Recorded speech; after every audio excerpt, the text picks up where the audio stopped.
درود شنوندگان گرامی، گفتارمان را از سلسله خوانش ادبی آغاز می‌نماییم.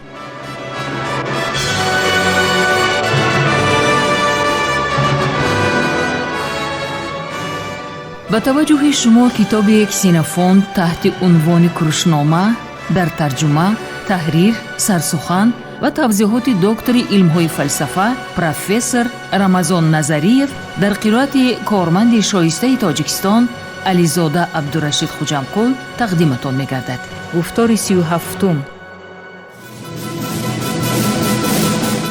سلسله مذکور با هدایت و دستگیری اساسگزار صلح و وحدت ملی پیشوای ملت پرزیدنت جمهوری تاجیکستان محترم امامعلی رحمان به چاپ رسید.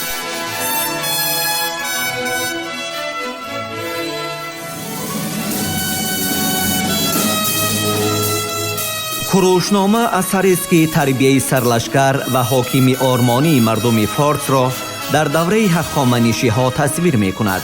آن همچون رمانی تاریخی، ترجمه حالی و دستورنامه اداره‌کنی و راهبری تعبیر می‌شود. در آن در برابر هنرهای جنگی و لشکرکشی و صنعت جنگ و محاربه‌ها، همچنین دستورهای سیاسی و اخلاقی در آمیزش با قصه های مردمی، ترجمه حالی و تخیلات بدیعی تصویر می‌یابد که اکثر آنها در دایره طبقه برگزیده افینه صورت گرفته است. همچنین کروشنامه درباره خصلت و سیرت کوروش بزرگ معلومات می‌دهد.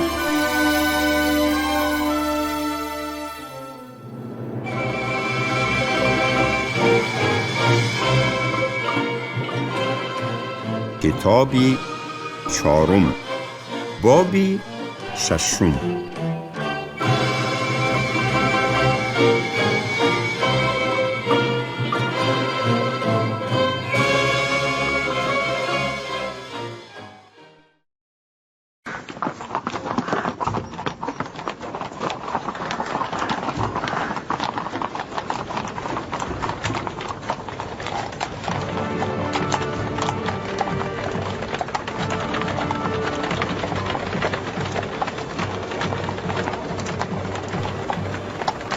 آنها به چنین کارهایشان مشغول بودند که گابری، یکی از اشرافان آشوری سواری اسب، با همراهی گروهی سوارگردان نظامی رسیده آمد. همسفران گابری با سلاح مقرری سوارگردان آشوری مسلح بودند و سربازانی که برای جمع آوردن اسلحه دشمن فرمان گرفته بودند به نو آمدگان گفتند که نیزه های خود را سپارند تا آنها را نیز همان طوری که در موردهای دیگر به وقوع پیوسته بود به کام آتش پرتایند. اما گابری در جواب گفت که وی باید اول کوروش را ببیند. آنگاه دیپریتها باقی مانده سوارگردان را در جایشان مانده گابری را به نزد کوروش آوردند. گابری به کوروش رو آورده گفت: جنابم، من اصلاً آشوری هستم، صاحبی کشوری پهناوری با قلعه های مستحکم می باشم که آن قرارگاهی من است.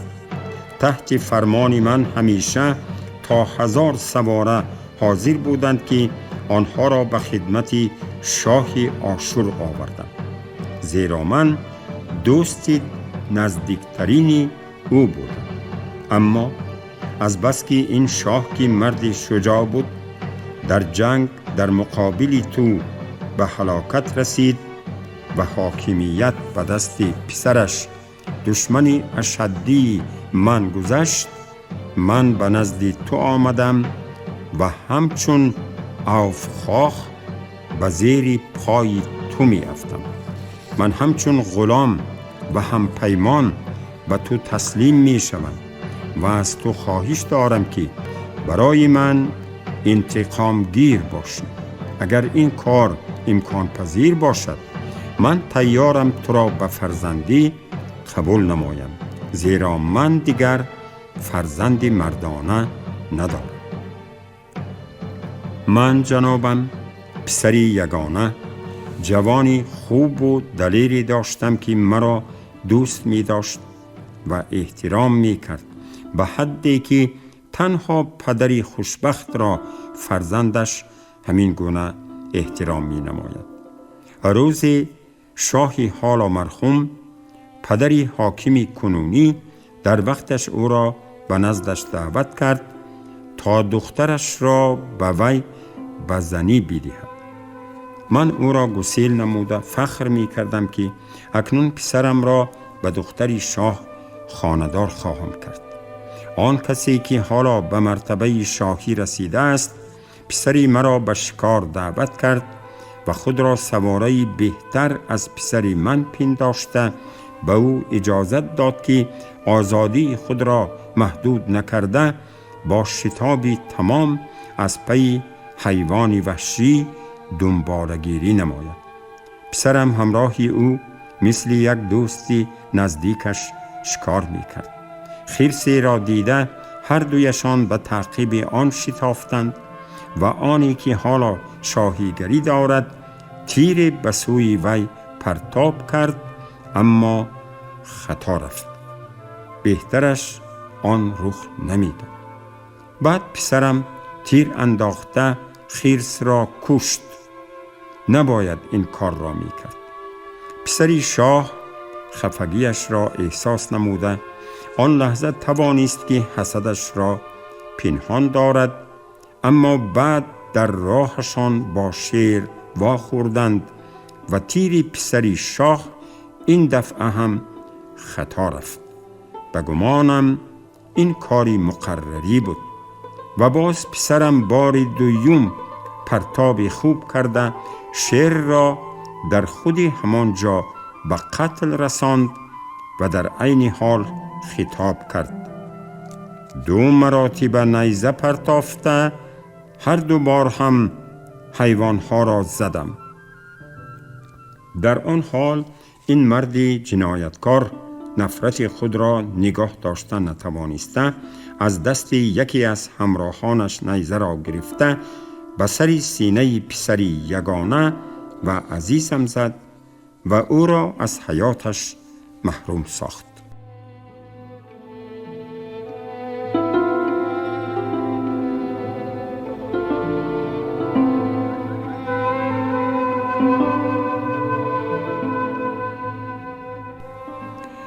منی بدبخت نه داماد بلکه جسد را به خانه بردم و در چنین سین و سال پسری عزیز و زیبایم را که در جوانی به هلاکت رسید به خاک سپردم. قاتل باشد گویا که دشمنش را کشته باشد، پس از آن حتی نشانه توبه و ندامت را هم ظاهر نکرده برای کردار بدی خود کسی را که زمین فرو برده است عزت و اکرام ظاهر نمی نمود.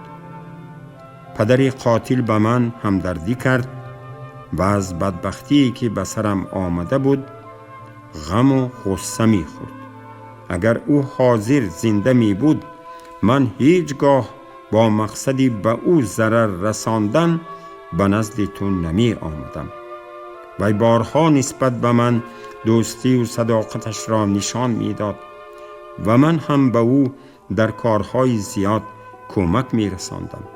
اما اکنون که قدرت به دست قاتلی پسرم گذشت من هیچگاه فرمانبرداری وفاداری او شدن نمی توانم و خود او نیز چنانه که من نقص می دانم هیچگاه نسبت به من حسی دوستی و صداقت را احساس نخواهد کرد.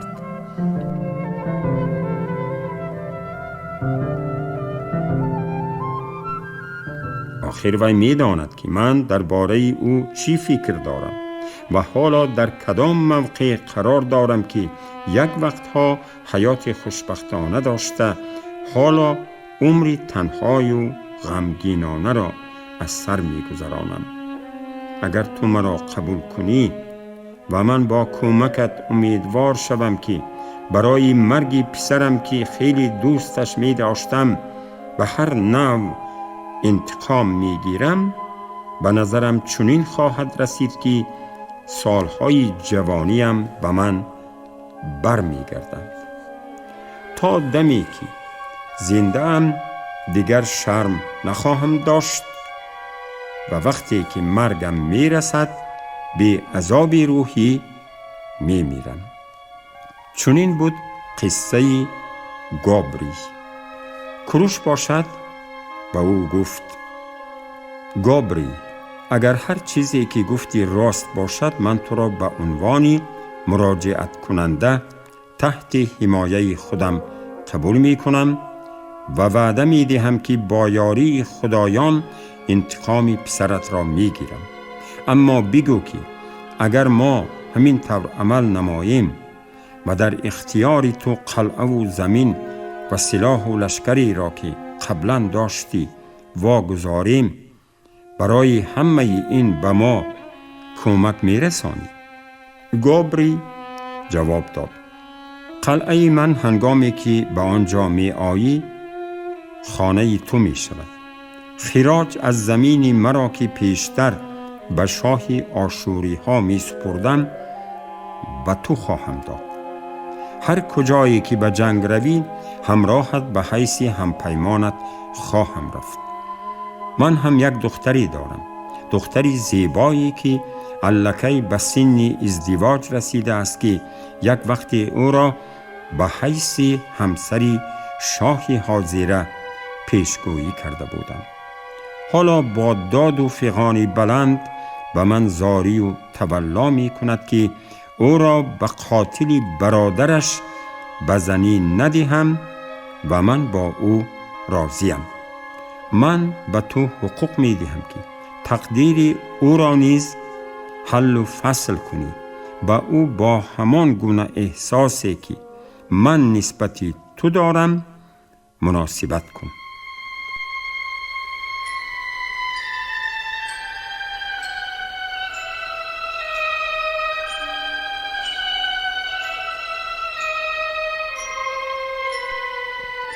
در این حال کروش گفت: اگر همه این سخنهایت راست باشند، من تیارم که با تو دست فشاری کنم و بگذار خدایان شاهد ما باشند.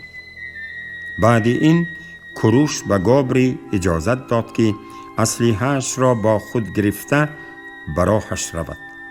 در برابر این از او پرسید که آیا راهی که به سرزمینش میبرد طولانی است، زیرا خود او نیز نیتی به آنجا رفتن را دارد.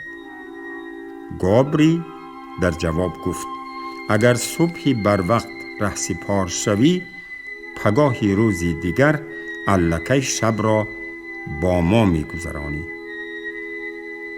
همین طور گابری راهبرد خود را مانده آنجا را ترک نمود.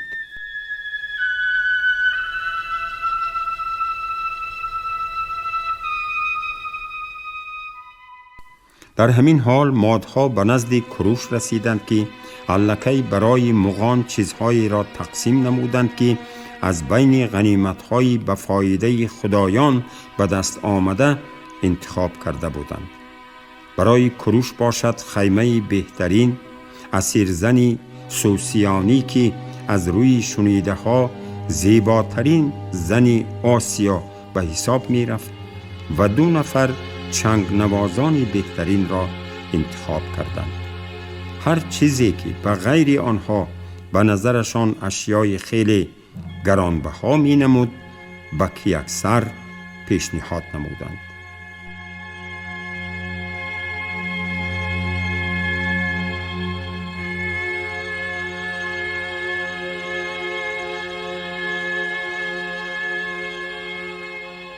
برای خودشان اشیای زیاد قیمت بها را که برایشان لازم بود گرفتند تا که در اثنای محاربه های حربی از آنها ناقصی نکشند، زیرا که همه چیز فراوان بود.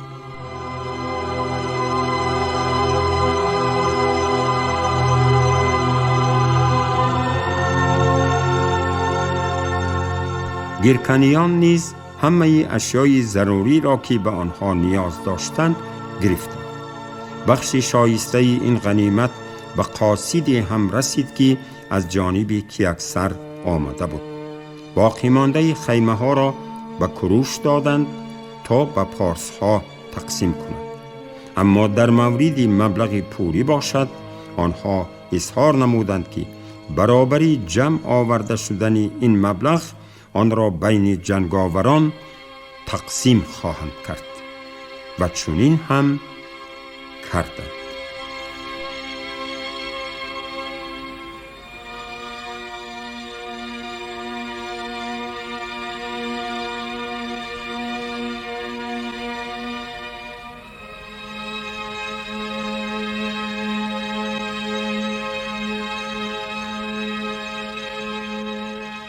کتاب پنجم، باب یکم.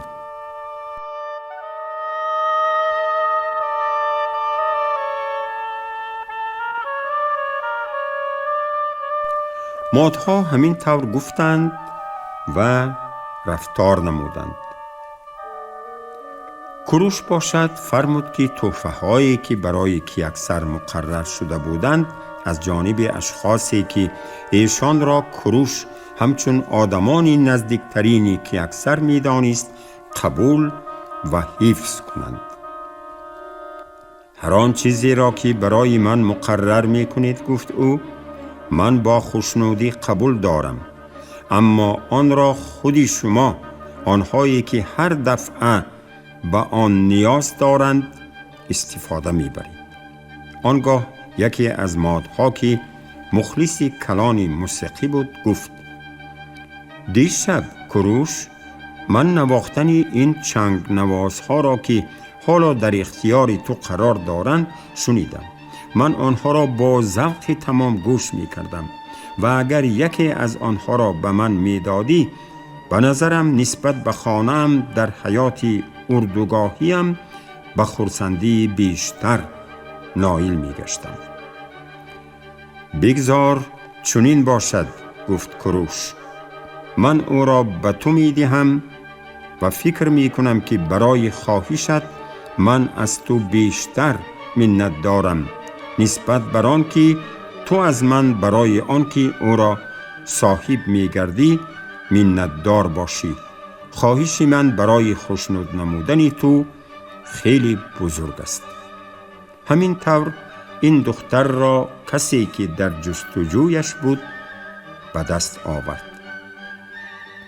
کروش باشد برای ارسپ، مادی که از خردساری دوست او حساب می یافت و او شخصی بود که هنگامی از استیاق به فارس برگشتنشان خلعت مادیش را کشیده به او تقدیم نموده بود، قاصدی را فرستاد.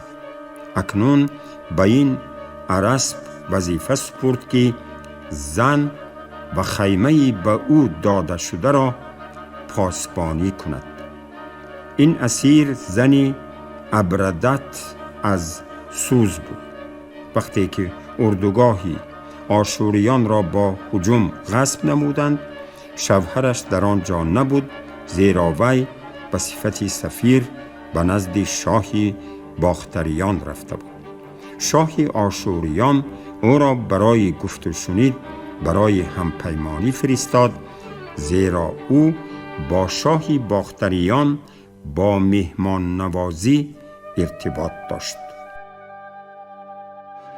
شما گفتار 37 را از سلسله خوانش ادبی از روی اثر کسینوفونت تحت عنوان کروشنامه در ترجمه، تحریر، سرسخن و توضیحات دکتر علم‌های فلسفه پروفسور رمضان نظریف در قرائت علیزاده عبدالرشید خوجمقول شنیدید. کارگردان شیرعلی نغزلی، صدابردار کریم جان حمیدزاده.